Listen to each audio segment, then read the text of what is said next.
សួស្តីពុកម៉ែបងប្អូនមកស្តុកថ្មីបាទសម្រាប់គ្រឿងនេះបន្ទុកក៏ល្អឆ្នាំក៏ខ្ពស់ដែរពុកម៉ែបងប្អូនមកជាប្រភេទ013 plug-in ពណ៌សកម្មម៉ៃបាទជាប្រភេទឡានប្រើតាមផ្ទះនៅកាលីពុកម៉ែបងប្អូនបាទហើយបាទតែមកែមទ្វាតែមតាគៀកកាងក្រោយ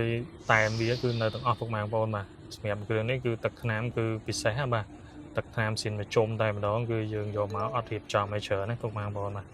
បោកតែពូកប៉ូលីបាទដូរប្រេងសិនប្រេងប្រអប់លេខជីតែម្ដងបាទសម្រាប់គ្រឿងនេះគឺស្អាតណាស់ហើយសម្រាប់ពុកម៉ែបងប្អូនមកចង់បានតម្លៃពិសេសបាទធ្វើការកក់មុនយើងខ្ញុំគិតតម្លៃពិសេសជូន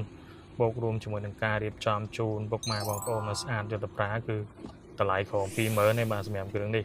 គឺបានឡានស្អាតឡានកលីឆ្នាំខ្ពស់013បាទឥឡូវយើងមកមើលខាងក្នុងពុកម៉ែបងប្អូនណាសម្រាប់ប្រភេទពួក plug-in នេះបាទមានតែក្នុងប្រភេទឲ្យពុកម៉ែបងប្អូនបាទហើយសម្រាប់ពូកវាគឺប្រភេទពូកកាមញ៉ៃបាទមកដល់ស្រុកខ្មែរគឺយើងដេរពូកមួយឈុតជូនពុកម៉ែបងប្អូនបាទសម្រាប់ពុកម៉ែបងប្អូនបាទអត់ឆ្លាញ់ពូកក្នុងប្រភេទបាទអាចដេរពណ៌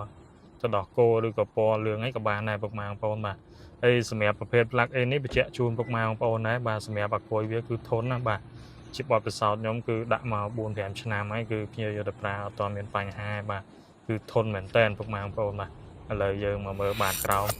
បាទសម្រាប់បាតក្រោមឡានកលីនេះគឺធានាជូនពុកម៉ែបងប្អូនហើយបាទគឺខ្ចីញ៉ាញ់ហើយបាទលាងតែទឹកក្តៅពុកម៉ែបងប្អូនមកធានាថាខ្ចីតែម្ដងយកមកប្រើសុកខ្មែរ 4-10 ឆ្នាំទៀតក៏អត់មានច្រេះអត់មានអីដែរឲ្យតែពុកម៉ែបងប្អូនប្រើថែបាទអញ្ចឹងបានសម្រាប់ឡានកលីគឺសុកយើងគឺពេញនិយមបាទដោយសារតែកលីគឺជារ៉តមួយដែលក្តៅអត់ធ្លាក់តកកអញ្ចឹងគឺសាច់បាតសាច់ប្លុកសិននេះគឺថ្មីពុកម៉ែបងប្អូននេះមើលប្លុកសិនបាទអត់មានកំហមានអីទេពុកម៉ែបងប្អូនបាទលាងតែទឹកក្តៅមកដល់សុកខ្មែរគឺខ្ចីញ៉ាញ់ហើយបាទធានាជូនតែម្ដងបាទសម្រាប់ខាងយើងគឺរៀបចំពេលខ្លះគឺភ្ញៀវមកមើលគាត់ឃើញខ្ចៅខ្យងថ្មីពេកគាត់ថាយើងធ្វើខ្ចៅធ្វើអីទៀតពុកម៉ែបងប្អូនបាទតែសម្រាប់ឡានកលីគឺធានាជូនហើយបាទលាងតែទឹកក្តៅទៅគឺថ្មីតែម្ដងបាទអញ្ចឹងរួចរាល់ឡើងសម្រាប់ពុកម៉ែបងប្អូនចង់បានឡានស្អាតឡានកលីឡានប្រើតាមផ្ទះបាទអាចមើលគ្រឿងនេះបានអរគុណច្រើន